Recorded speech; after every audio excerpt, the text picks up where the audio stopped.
So class 7, now we are going to discuss respiratory system. Respiratory system comes from the respiration, and what is meant by respiration? Respiration means the process of breathing in and out. ठीक है, respiration का मतलब होता है सांस लेने का अमल, जो भी सांस हम अंदर लेते हैं और बाहर निकालते हैं उसे हम क्या कहते हैं? रेस्पिरेशन का अमल कहते हैं। रेस्पिरेटरी सिस्टम, सांस लेने का जो निज़ाम है उसे हम क्या कहते हैं? रेस्पिरेटरी सिस्टम कहते हैं। ठीक है, जैसे कि आप लोग जानते हैं कि हम लोग जो भी एयर इनहेल करते हैं वो कौन सी होती है? ऑक्सीजन होती है, और जो एक्सहेल करते हैं वो कौन सी होती है? कार्बन डाइऑक्साइड होती है। So let's start the respiratory system. We use energy to walk, run and digest our food. We use energy for everything goes in our body. We obtain energy for activity by the process of respiration. जैसे कि आप जानते हैं कि हमें हर काम करने के लिए, चाहे हम चल फिर रहे हों, खा पी रहे हों, वॉक कर रहे हो, रन कर रहे हो, हर काम करने के लिए हमें क्या चाहिए? एनर्जी की नीड है। तो इस तरह हमें रेस्पिरेशन की भी नीड होती है। Respiration is the process by which food is broken down and और oxidise in the body to relieve energy. Respiration जो है ब्रेक डाउन ऑफ फूड और ऑक्सीडाइज टू प्रोड्यूस एनर्जी। जो भी चीज़ हम खाते हैं वो हमारी बॉडी में जाके ऑक्सीडाइज हो जाती है, ब्रेक डाउन हो जाती है, जिसकी वजह से हमें क्या मिलती है? एनर्जी मिलती है। ठीक है, the body intakes oxygen from the air for respiration, at the same time it gives out carbon dioxide to produce by respiration. The exchange of gases take place in the lungs. जो भी सांस हम अंदर लेते हैं, inhale करते हैं, उसे हम क्या कहते हैं? ऑक्सीजन कहते हैं, और जो भी एक्सहेल करते हैं यानी रिलीज करते हैं उसे हम क्या कहते हैं? कार्बन डाइऑक्साइड कहते हैं। और ये सारा अमल कहाँ होता है? हमारे लंग्स में होता है। ठीक है, the lungs are present in the chest called thoracic cavity. हमारे लंग्स कहाँ मौजूद होते हैं? हमारे थोरैसिक कैविटी में मौजूद होते हैं। ठीक है, ये हेड है, ये थोरैसिक कैविटी, और नीचे जो पार्ट होता है टांगों से वो एब्डोमिनल होता है। ठीक है, तो लंग्स जो है हमारे थोरैसिक कैविटी में मौजूद होते हैं। The voice box larynx make sound in speaking. Larynx जो है साउंड बॉक्स है। पहले हम रेस्पिरेटरी सिस्टम के पार्ट्स देख लेते हैं, कौन कौन से पार्ट्स इन्वॉल्व हैं। Nose, mouth, larynx, trachea, bronchus, bronchiole and alveoli. ठीक है, These are the parts which are involved in the respiratory system. ये वो पार्ट्स हैं, वो ऑर्गन्स हैं जो हमारे रेस्पिरेटरी सिस्टम में इन्वॉल्व हैं, जो हमें रेस्पायर करने में, सांस लेने में क्या करते हैं? मदद करते हैं। ठीक है, अब ये काम करते कैसे हैं, ये सिस्टम किस तरह से वर्क करता है, हम इसके बारे में देखेंगे। सबसे पहली बात तो ये कि हमारे पास दो लंग्स होते हैं, एक होता है लेफ्ट लंग और एक होता है राइट लंग। ठीक है, हमारे पास दो लंग्स होते हैं, एक होता है लेफ्ट लंग और एक होता है राइट लंग। ठीक है, ये हमारी थोरैसिक कैविटी में मौजूद होता है, यानी सेंटर पार्ट में मौजूद है। ठीक है, let's start the respiratory system. For example ये एयर है। एयर जो हम इनहेल करते हैं वो कौन सी होती है? ऑक्सीजन होती है। सही है, हम जो भी सांस अंदर लेते हैं वो किससे लेते हैं? अपनी नोज से लेते हैं। नोज के बाद वो कहाँ आती है? हमारी पहले लैरिंग्स में आती है। लैरिंग्स क्या है? साउंड बॉक्स है जिससे हमारी आवाज़ प्रोड्यूस होती है। ठीक है, लैरिंग्स के बाद हमारी एयर आती है ट्रैकिया में। ठीक है, it's a windpipe, it's also known as a windpipe. ठीक है, ट्रैकिया को हम विंड पाइप भी कहते हैं। ठीक है, ट्रैकिया से गुजरने के बाद यह आती है ब्रोंकस में। This part is known as bronchus. ठीक है, ब्रोंकस जो है फर्दर डिवाइड होता है दो हिस्सों में, दो पार्ट्स में, दो में डिवाइड हो गया, एक इस तरफ आ रहा है और एक इस तरफ आ रहा है, तो इन्हें हम क्या कहते हैं? ब्रोंकियोल्स कहते हैं। ठीक है, ब्रोंकियोल्स में आने के बाद जो एयर है वो कहाँ जाती है? एल्वियोलाई में जाती है। एल्वियोलाई क्या है? एयर सैक्स है जहाँ पे एयर स्टोर होती है और फिल्टर होती है।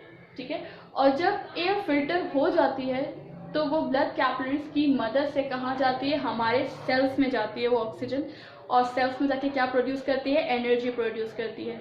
आर्टरीज, कैपिलरीज दो तरह की होती हैं, एक आर्टरी होती है और एक वेन होती है। जो आर्टरीज होती हैं वो ऑक्सीजन लेके किसको देती हैं? सेल्स को देती हैं ताकि वो एनर्जी प्रोड्यूस करें, जबकि जो वेन्स होती हैं वो डीऑक्सीजनेटेड गैस लेके कहाँ जाती है, ट्रैकिया से लेके हमारे माउथ से एक्सक्रीट आउट कर देती है, ठीक है।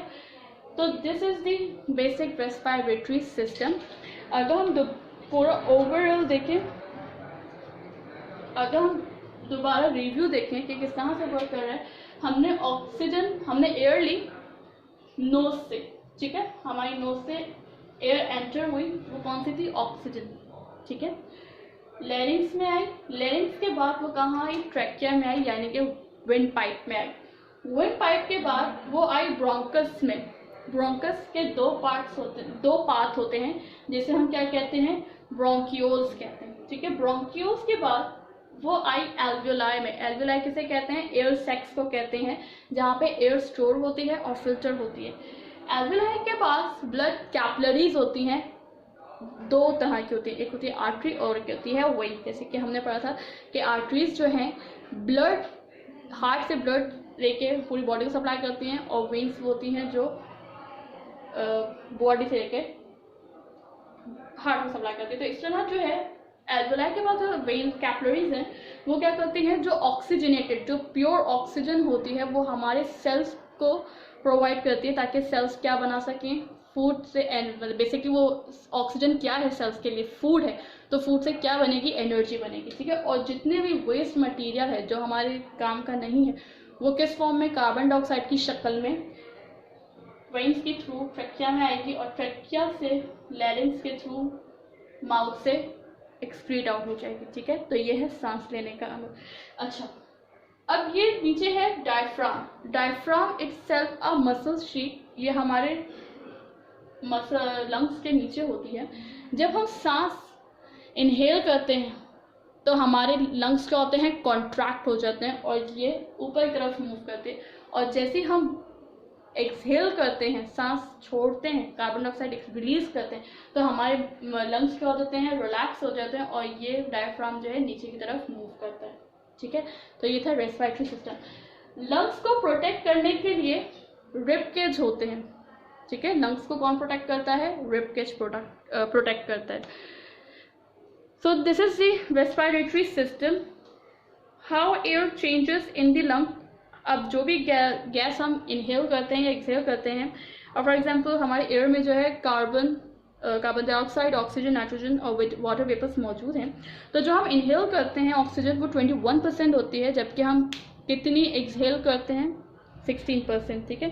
कार्बन डाइऑक्साइड जो हम इनहेल करते हैं वो 0.04% होती है, जबकि हम एक्सहेल कितनी करते हैं, 4% करते हैं। नाइट्रोजन जो हम इनहेल करते हैं वो 79% है, और 79% ही हम उसको एक्सहेल आउट करते हैं। Next is water vapour. हम लिटिल सम मॉइस्चर जो है थोड़ा सा ही मतलब इन्वायरमेंट से लेते हैं और उसको भी रेस्पिरेशन के थ्रू एक्सक्रीट आउट कर देते हैं, ठीक है।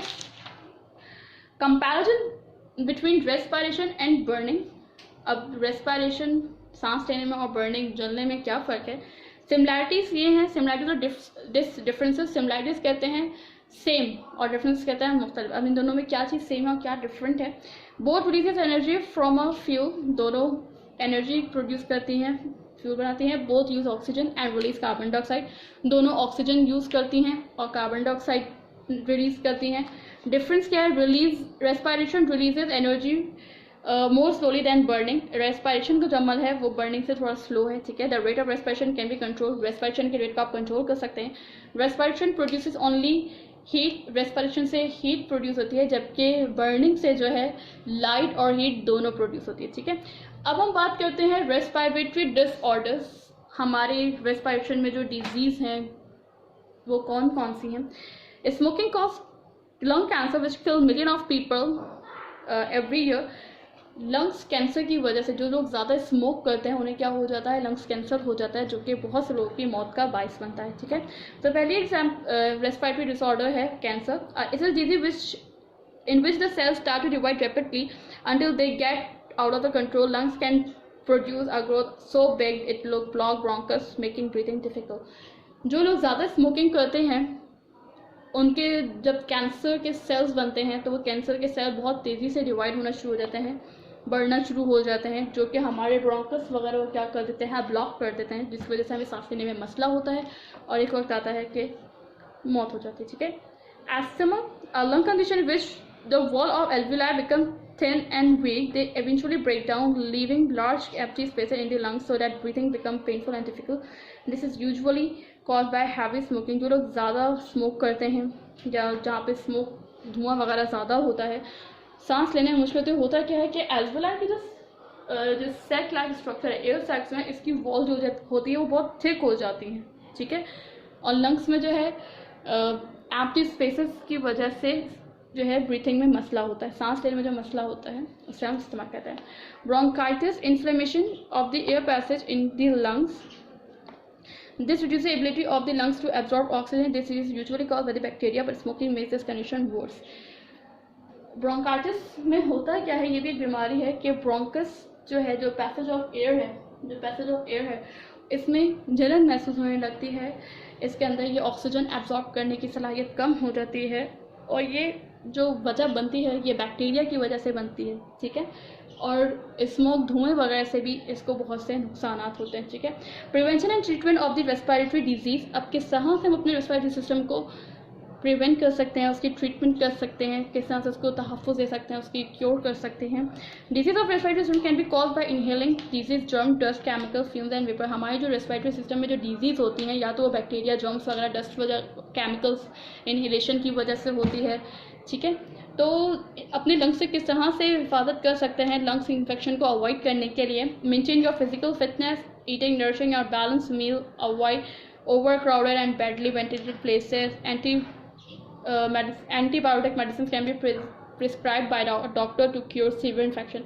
अच्छा खाएं, अच्छा पिएं, अपनी फिटनेस का ख्याल रखें, एक्सरसाइज वगैरह किया करें। जहाँ पे वेंटिलेशन का निज़ाम सही नहीं है या बेहतर नहीं है, उस जगह को अवॉइड करें, क्राउडेड प्लेसेस को अवॉइड करें, ठीक है। और एंटीबायोटिक्स जो है डॉक्टर प्रिस्क्राइब करते हैं ताकि आपके रेस्पिरेटरी सिस्टम को बेहतर बनाया जा सके। So this is it. This is the end of the chapter. If you have any question or query, so you may ask. Thank you so much.